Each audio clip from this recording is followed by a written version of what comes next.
कुछ लड़के जब नए नए आते हैं तो वो थोड़े से ऐसे डरते हैं कि ये इंडिकेशन इतने सारे पता नहीं क्या क्या लगा हुआ है, पता नहीं क्या है। तो इंडिकेशन कितने होते हैं, देखो ये इनसे डरना नहीं है। ये जो फेस हैं आपके पीछे के RYB, उनके इंडिकेशन जल रहे हैं। ब्रेकर ऑफ ऑन है, ओपन है या क्लोज है, या ट्रिप का मतलब ये होगा कि जो रिलीज लगी हुई है ब्रेकर में तो ट्रिप वाली बत्ती जलेगी। स्प्रिंग चार्ज है या नहीं है, तो स्प्रिंग चार्ज की है। टेस्ट पोजीशन पाया तो उस पर चलेगी, सर्विस पोजीशन पाया उस पर चलेगी। ट्रिप कोई लगी हुई है वो हेल्दी है क्या नहीं है, बस ये इंडिकेशन है। और ये जैसे ये लगा हुआ है, ये एम्पेयर मीटर सेलेक्टर है, ये लगा एम्पेयर मीटर, ये वोल्टेज का है, ठीक है। ये TNC वगैरह, ये DC सप्लाई के लिए, बस यही इंडिकेशन होते हैं। ये रिले वगैरह या fault ground fault short circuit वगैरह इनके लिए लगी हुई हैं। बस मेन काम है इन ब्रेकर का, और इन्हें चलाना। ये कैसे चलते हैं देखो वीडियो में। पैनल ऑपरेटर को केवल इस चीज़ का ध्यान रखना है। वैसे बात बस कपलर की हो रही है तो बस कपलर के ऊपर ही वीडियो है। अब होता क्या है कि काफ़ी ज़्यादा ओल्ड पैनल है। ये इनकमर 1 है ट्रांसफार्मर का, उधर इनकमर 2 है ट्रांसफार्मर का। ये अलग अलग रेटिंग के हैं और कंट्रोलिंग में कुछ दिक्कत आ रही है, किसी ने बाईपास कर रखा है सिस्टम। तो इसमें होगा क्या, इनकमर इस टाइम ये बस कपलर निकला हुआ है ये सर्विसिंग के लिए। तो इनकमर 1 पे इधर का लोड चल रहा है पूरे का, और यहाँ से बीच में से इधर इनकमर 2 ने इधर लोडे रखा है। वो अलग अलग ब्रेकर हैं जो अलग अलग लोड पे जा रहे हैं। मेन जा रहा है इससे और इधर, और वो ले रहा है उधर। तो बस कपलर क्या करता है, पैनल जोड़ने का काम करता है। बाई चांस इनकमर 2 में दिक्कत आ गई है, यहाँ पर ये 2 ही सोर्स दी गई हैं, मतलब DG और ट्रांसफार्मर। चलो सभी बताता हूँ। यहाँ 2 ट्रांसफार्मर दिए गए हैं, बीच में बस कपलर।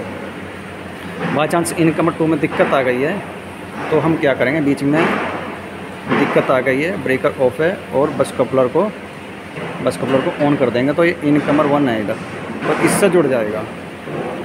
अब होता क्या दूसरे मामले में कि बाई चांस इनकमर 2 है या इनकमर 1 है, लोड कम है, तब भी हम एक ब्रेकर को ऑफ कर ट्रांसफार्मर को तो बस कपलर जोड़ देंगे तो भी पैनल एक पे ही चलेगा। तो ये ओल्ड पैनल है, नहीं तो ट्रांसफार्मर का जो कलर है वो नीले कलर का होता है पैनल, तो उससे पता लग जाएगा कि ये ट्रांसफार्मर का है। DG का पिंक कलर का, बस कपलर का पीले कलर का। तो अब काफ़ी जगह बड़े बड़े पैनल होते हैं, वहाँ 4 ट्रांसफार्मर, 4 DG, उसके बीच में बस कपलर। तो अब बस कपलर कैसे मिलेंगे, तो इनकमर मतलब ट्रांसफार्मर, DG, बस कपलर, फिर इनकमर ट्रांसफार्मर और इनकमर DG, कुछ भी। इनकमर सप्लाई का मतलब ये हो गया कि इनकमर मैन होता है। तो मतलब ये ट्रांसफार्मर, DG, बस कपलर, फिर ऐसे ही मिलता है, ऐसे ही होता है बीच में। तो केवल बस कपलर पैनल जोड़ने का काम करता है। अब इधर से मान लिया उधर DG चल रहा है, ट्रांसफार्मर में दिक्कत आ गई तो इधर DG चला दिया और लोड चल रहा है। इससे क्यों चल रहा है, क्योंकि ट्रांसफार्मर था वो कम रेटिंग का था, वो लोड नहीं ले सकता था। तो बीच में ऐसे DG चला दिया, इधर से इनकमर ये इस ट्रांसफार्मर ने लोड ले रखा है, बीच में बस कपलर लगा है, वो गलती से ऑन कर दिया या हो गया तो DG बैठ जाएगा, ट्रांसफार्मर भी बैठ जाएगा आपका।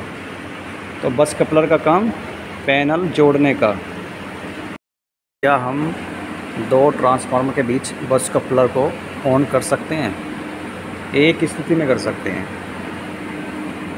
जो ट्रांसफार्मर है एक ही कंपनी के हों, एक ही रेटिंग के हों, और दोनों ट्रांसफार्मर को जो पीछे से सोर्स आ रही है, जो उनके लिए सप्लाई आ रही है, वो एक ही टरबाइन की हो, तब हम बस कपलर को ऑन कर सकते हैं 2 ट्रांसफार्मर के बीच में।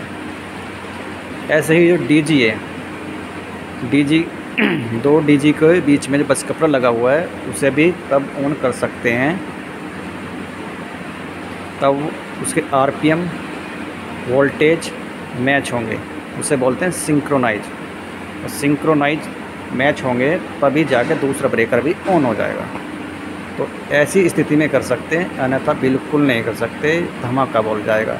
अलग अलग चीज़ हो गया तो इलेक्ट्रॉन्स अलग अलग हो गए। तो बस यही गेम है इन पैनलों का, इनका ही ध्यान रखना है हमेशा। बिना वजह के सिंक्रोनाइज मैच नहीं हो रहे हैं, कुछ नहीं हो रहे हैं, बीच में से ऑन कर दिया तो फ्लैश मार जाएंगे DG।